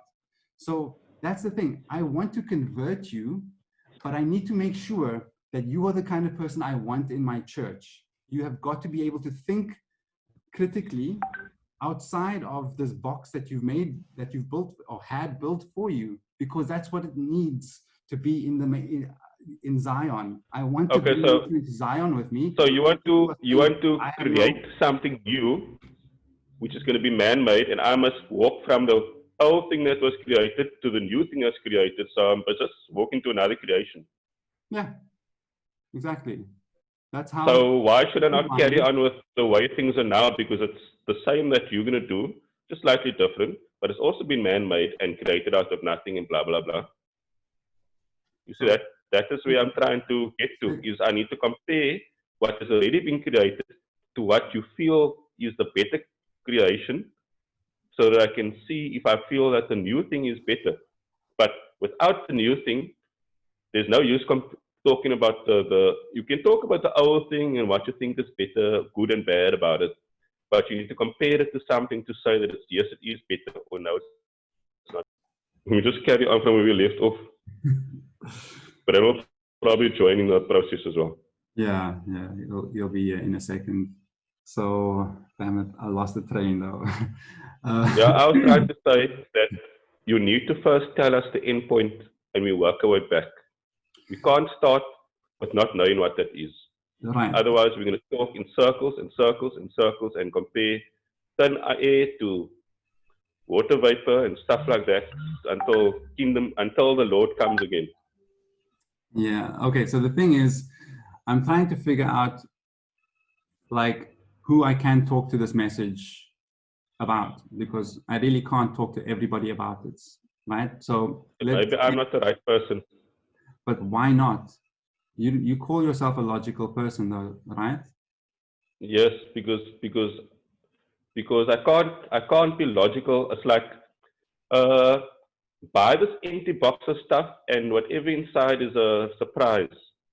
I'm not going to buy that box. You see, I need to know what's first inside the box before I decide to buy it so that I can compare it to other stuff.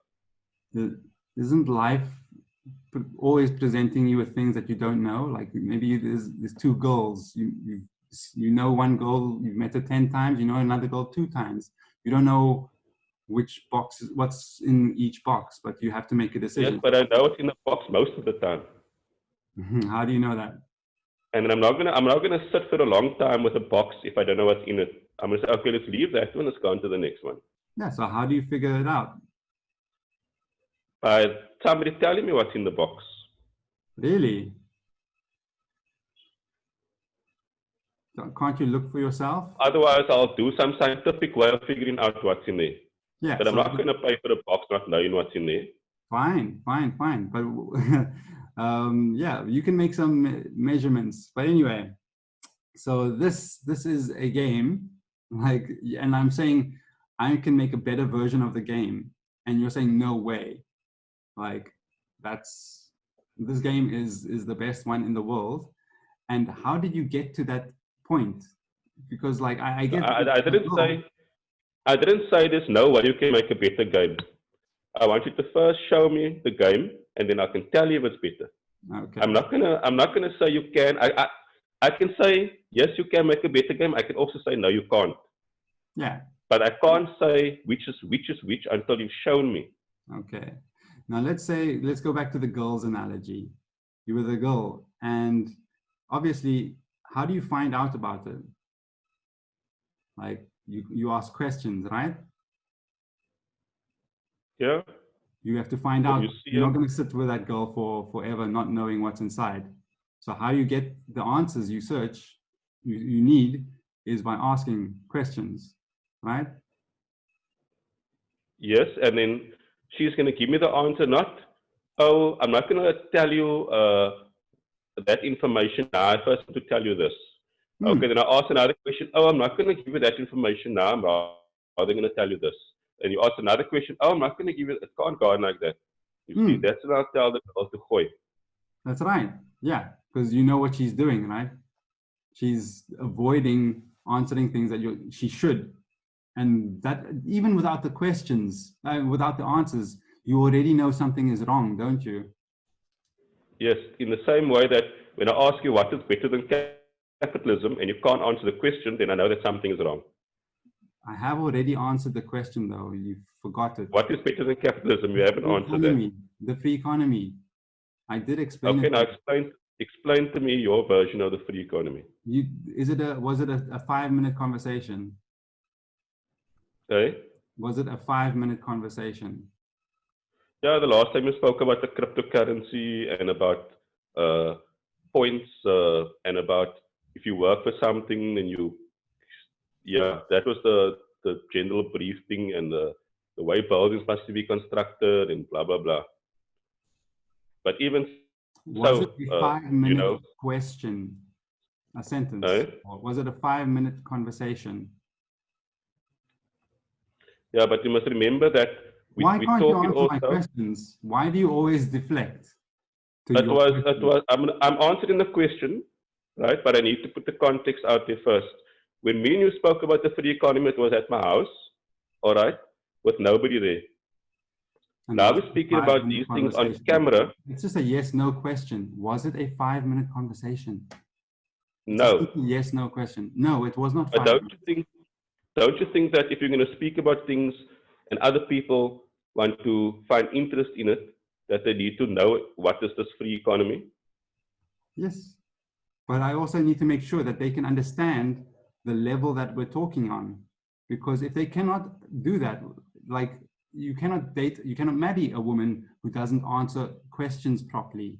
It just keeps going around and around in circles, right? Who keeps making straw man arguments just to win, instead of actually being sincere about who they are inside and what they really believe, and whether their beliefs are truly strong or not, should come through clearly by their answers.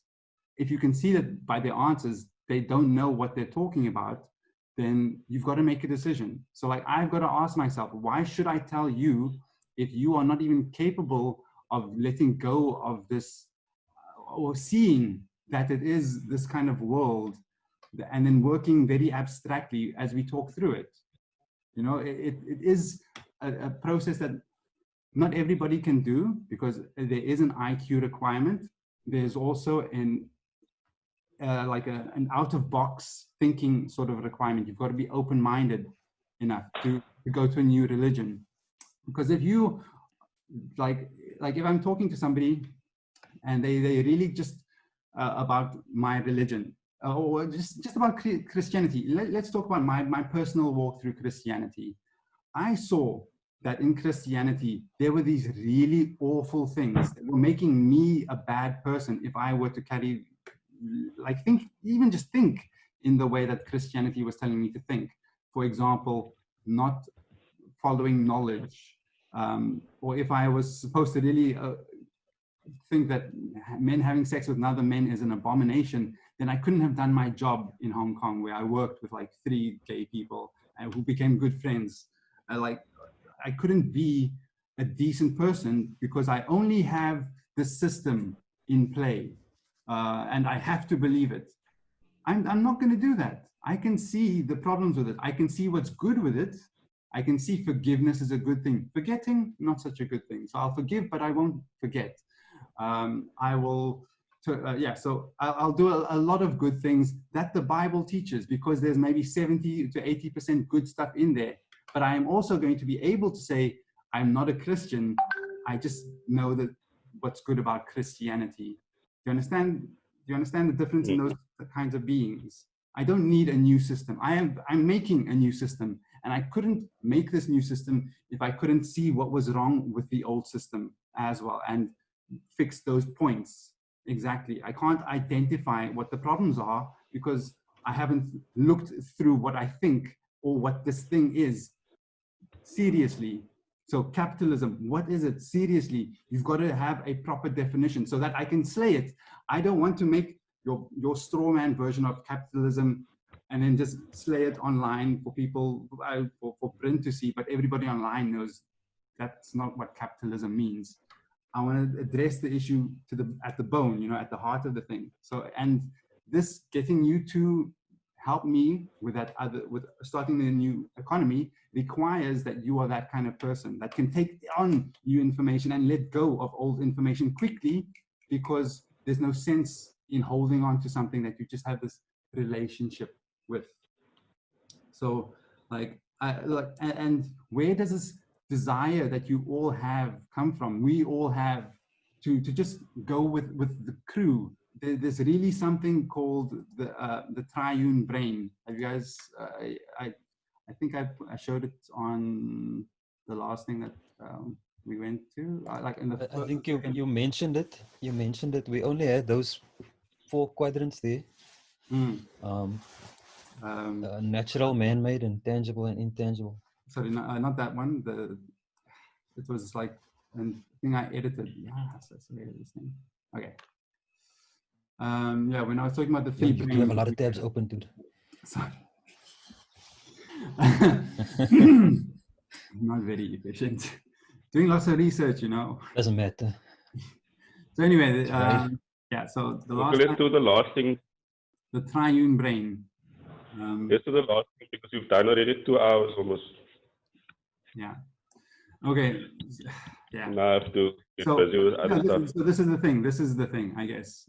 Do you guys see the picture of the triune brain I've got in front?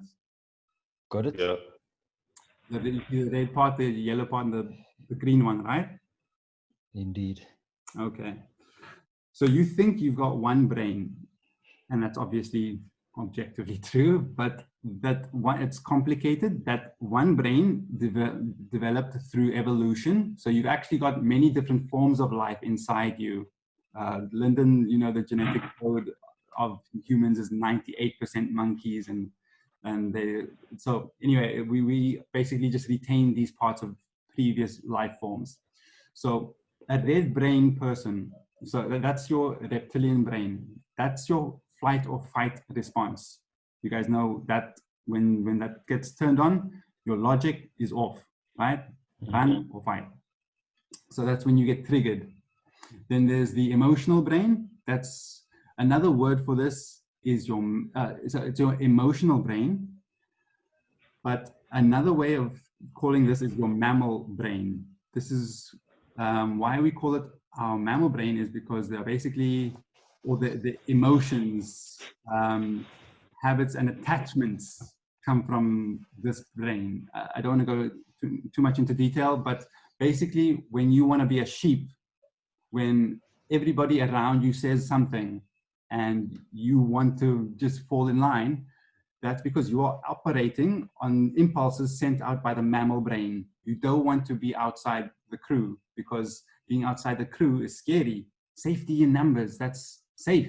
You know, you want safety. But then the human brain is the one where abstract thinking comes out, where logic and rational thought arises. So in your daily life, you are using one of these three brains usually. All right, when you get triggered, it's that red brain bullshit, that lizard brain running away.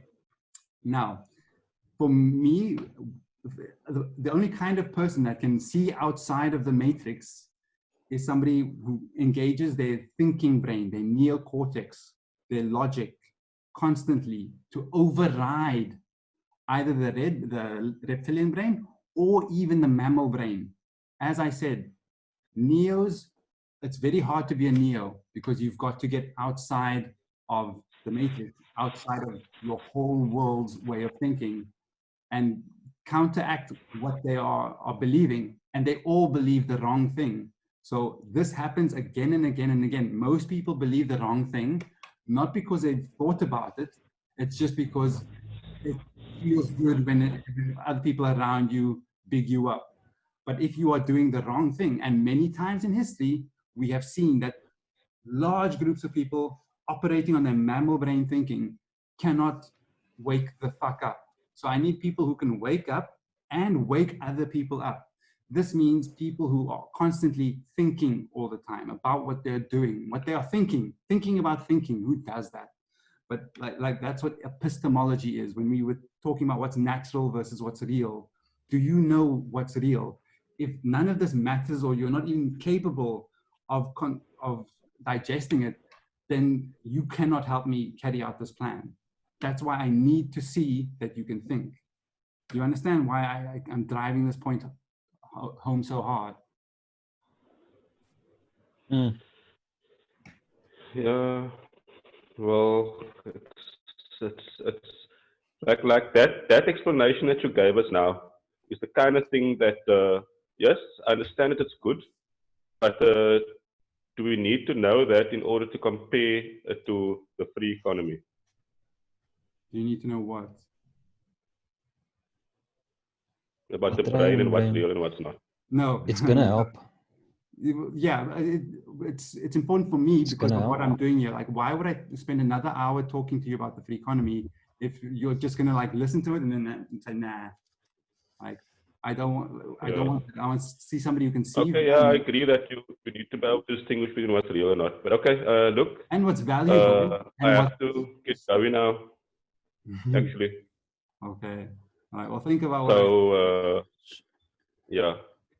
We didn't even speak about, I thought we were going to speak about the Matrix today, but clearly not. Well, as I said, We're stuck on one. We're stuck on one matrix. Come into the matrix with me. Exactly. You have to pass the single matrix test before I can give you the pentamatrix truth. Come on, dude. Yeah. Yo, you named it pentamatrix. What I want rather, I want us to speak about this free economy and compare it to capitalism. Because free economy sounds nice, but it has its problems too. Okay, so we will talk about that later. Nothing doesn't have problems for sure. So again, it's not going to be a 5-minute conversation. Could be worse problems even. So yeah, let's see. Okay. Lekker man. Shot, Lyndon. Okay, guys, chat again. I joined your group. Thank you. I'm gonna learn Cool, a man. lot there. Yeah, I only got this so far. Damn. All right, nice. Sure. One of those sessions as well soon, man. But that must be in person. Because I'm gonna type wrong, yeah. It's gonna be slow. Yeah. I was gonna do it today though. It wouldn't have worked out. Because I have a pipe and everything. But no, yeah. Okay, guys. See you. Shot, Lyndon. On Thursday, by the way. Is Thursday possible for this week? We could do Thursday, but I want to.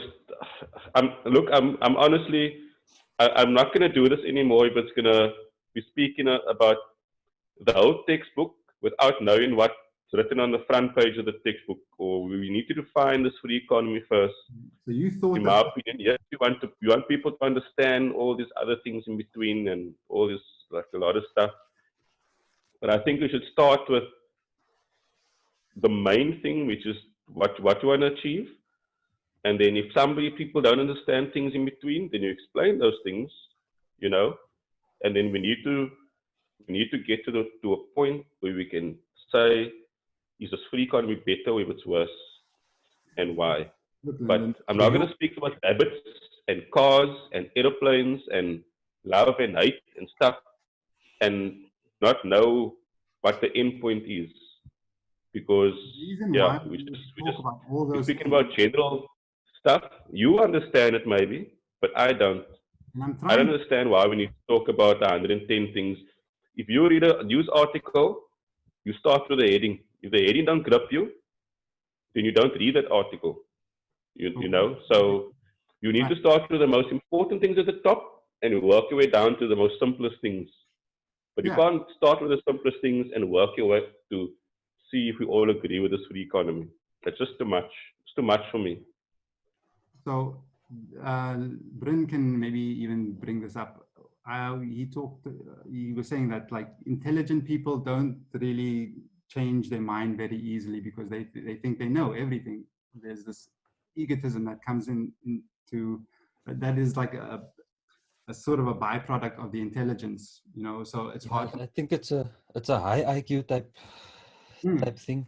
Right. So this is the thing. That can exist. Right. So I need people who A, have high IQs, but also B, are open-minded.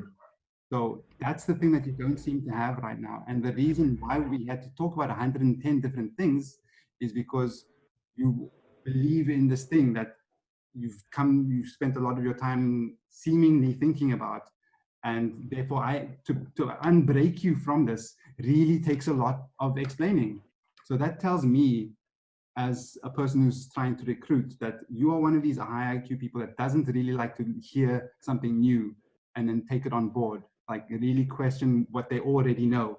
They have to see the new perfection first in order to start questioning their reality. So that's not the kind of person that should be here. The kind of person that should be here is one who is already questioning things, right? You can see that. Yeah, look. But I agree with you, but I don't have all this time in the world. You don't do your work. The reason why I took all that time in the world is because you made us go take up all that time in the world. Don't you get that? I was really hoping that explaining what's real and what's not real would be 10 minutes, and then oh, you understand capitalism is not real. Good, because like I explained this to Hong Kong people, like in a language that's not theirs, and they understood, oh, okay, man-made shit is not really real. But you had to go on about, well, what about this? If everybody does it, or like you were just supposed to get it, Lyndon. And then we were supposed to go on to the society and the five matrices. So why we took so long is your fault. So would it not help to start with a why? Lyndon, would it help to start with why? Like to say, right, we are doing this thing because that's in capitalism. And then would that be something that will Yes, that will compare anchor the current money system to the money system in the free economy. Then compare the economics regarding capitalism and compare it to the free economy and things like that. But otherwise, this is not for me. I don't know. I feel that yes, it sounds great, but yeah, then I'd rather just go with stay and being a capitalist then, because it's be a Christian. yes. We're going to change it, but like I say, we can't even get La Mini Zuma to change the cigarette rule. Yeah, you want to go and change everybody's mindset. What if she's like you? The reason she can't change her mind is because she's like you. So doesn't that mean you should not be like yourself? You should change to be like me, somebody who can actually think flexibly, quickly, change your mind. Okay, let's speak. I'm going to give 5 more minutes. You are correct. Okay. Do you realize that? The free economy, okay? What's the definition of the free economy? Why do you keep changing? I wanted to, like, we keep talking about a point, and then you go way out of bounds. Like, we're on one topic. Why all the analogies that throw us way off? It's like a tactic that you seem to be using to confuse what the issue is. We're talking about people who can get that they are like wrong about something and be open-minded, or are they narcissistic and cannot be told? They want somebody else to be corrected first, not me. I'm perfect. There's no way what I'm believing in is wrong until you show me what's better. And then I can continue going on, always believing that I always was right all along. No, you like, because also when I describe the free economy to you, you're going to say, well, where's the real examples? All of this is just abstract conceptual stuff because I haven't created it yet. Yes, and I can't, democracy, there was no fully fleshed out version of democracy that was good before people moved on to it. You've got to be able to see what the value of it is. There's going to be things that you don't know, that you don't like, that you are scared of, but because you don't understand what's real, for example, you don't see what's important to talk about, because I don't know, you don't get like that respect is important in a government system. So maybe and you don't get that respect is important in an economic system as well. There's no talking to and back and forth between the boss. You just have to do whatever the fuck he says, for example, or what the bank says to be ultimately true. But so for you to really come along with me on the free economy and really understand whether it's better or not, you've got to be able to break it down into these really abstract concepts that are related to this game that we've made up. Games are fun because they include some real elements like competition, value, like there's real stuff in it, freedom even in capitalism. So these elements are good. So I need a person who can identify these elements and work very conceptually. So like, really, I can't, I need you to be on board instead of trying to take the conversation off into the wrong direction every time. So I get, if you don't want to be along for that process, Lyndon, I'm really sad about that, but I get it. I would like you to be there. That's what I want. I just want to know, like, who are my rational, logical, open-minded niggas that can help me do this shit? Because something needs to be done in this world, but you need to be able to see what is wrong with this world to give you that fire to carry it out. You know, like, that's the thing. You need, I need strong people who can not just hear what I'm saying, but also repeat it as well, because they truly understand it. They've taken it on board and see that it is objectively true, which is stronger than everybody else's subjective and intersubjective, which is society system, right? You need an evangelist. No, like an evangelist Which is knows what they're talking, is honest and objectively logical. No, but that's exactly what you need. You need somebody with that type of charisma and that type of fire. Yes, yes. That is quite the. Yeah, I mean, it shouldn't. Just let me just. I don't have that kind of fire, but I'm really interested in what's happening.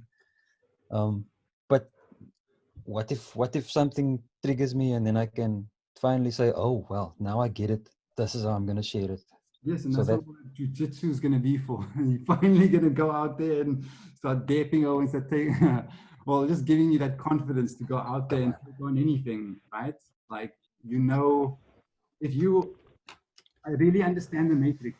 If you go through this process with me, Lyndon, you will be like a jiu-jitsu practitioner black belt, because you will be able to see the matrix. When people say certain things to you, like the way you say certain things to me, I know where it comes from. I understand your thinking process. I understand how to get around that, and then also tell you what I need or what I'm trying to do. You know, like, I do this, I know all the techniques, the moves you're going to try, because I've played this game with a lot of different people. And so, Brynn, when you do this on the mat, you are also, you know exactly, after a while, you know how people move, what. So in the street, you can just go out and you don't have to be afraid. You see, like, how things are going to play out, like, mechanically or something. But so if you do this process with me, you'll be able to do that, not just physically in the fight club, but in the verbal fight club too, which is another thing maybe you need to come along to, Lyndon. Maybe we'll invite you for that episode especially. But I think, you see, now that one you'll do very well in. I don't think excellently. So. You won't. You'll try a lot. You'll be that, oh, who comes in and he's confident, but he doesn't have the technique. He's just there to throw punches, man. He went to the gym and now he's in the ring. You know, if it sounds silly, it works. It's not silly. I've done kickboxing before as well. I only went to orange belt though, but I have fought with a lot of other people in the other belts, purple belt, blah blah blah, bigger than me, smaller than me, and it's not about having a belt and knowing technique. It's more than that. It's about instinct and other stuff, and about just the fact that you're a sports person in general. You know, some people are made for sports, some people are not. Some people can know the technique of hitting the ball, but it's not the same as having that general instinct of that. Years of reps. Eh? And years of reps and drilling. Years of reps. Like people with purple belt, I moved them because I was just had that quicker instinct in them. Although they learned all the techniques, blah blah blah. So it's not as simple as that. But anyway, guys, yeah, I don't know. Moving forward, yeah, I mean, we were supposed to speak about the Matrix, but we started off with something with words on a screen. What's real? I don't know. There has to be clear-cut, more clear-cut method. Don't you think we should, like, understanding what we talk about when we say real is important? Sorry? Don't you think it's important for you to understand what I mean when I say real? Yeah, but even that can mean things. I mean, is love real? Yes, it is. No, it's not. You know? I know it can mean things. That's the point. That's the point of me putting those words on the screen. That's too much. So that you know exactly what I mean. Epistemologically. You get it? Knowing what we are talking about is the ground that we need to be on. Establishing that is extremely important, Lyndon. Yes, but we already got to the point where we all agree that all of these things are made up, and it's a societal thing, it's a cultural thing, and it's So you No. didn't get it. That's not what we said at all. We said natural things are more real than man-made things. And what you should direct your life towards, what rules you should be following, are in the natural realm, not in the man-made realm. And capitalism is clearly in the man-made realm, in the realm of a game. It's man-made and it's intangible. And you are But free economy is not. Yes, it is. Yes, it is that. Also man-made. Yes, it is that. So I'm saying But change. now you contradict yourself. Economy is what? You say that we shouldn't follow capitalism because it's man-made, but we should follow the free economy because it's man-made. Follow the free economy, have the free economy, use the free economy. The way you capitalism is in your mind, it's like a religion where you follow it. But free economy is just a tool. It's just a system, a better system. It's like saying we should use Apple instead of Microsoft.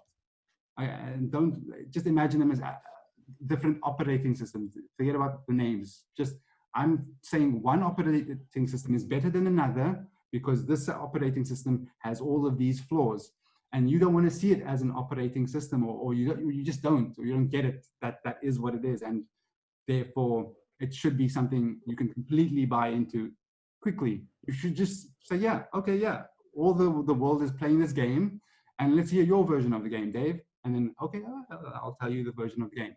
But no, that's not what happened today. It was, how can you say this and that and blah, blah, blah, blah, blah. And I'm like, dude, can you please just get that it is a man-made thing, and man-made claims are not what anything that we should have a problem changing, especially economics. Religion, because people have deep feelings about it, I can get it, but they're essentially exactly the same thing. They're both made up. We shouldn't have such a difficult time getting over this fact. But the fact that you do is very educational. So I get it. Okay, then I'm sorry to say that I'm not the guy that you're looking for to be on the ship with you. I am sorry to. So yeah, that's where we're gonna end it. Okay, guys, nice chatting. Lyndon. We'll pick it up again on something different, maybe just a social gathering or something like that. Cool, man. All right. I hope your harvest is done by then. So yeah, so really drying, but I need to put it into jars now. Yeah. I'm gonna book a gram or so, please. Thanks. No problem. Shut. Okay, see you guys. Bye. Cheers. Wow.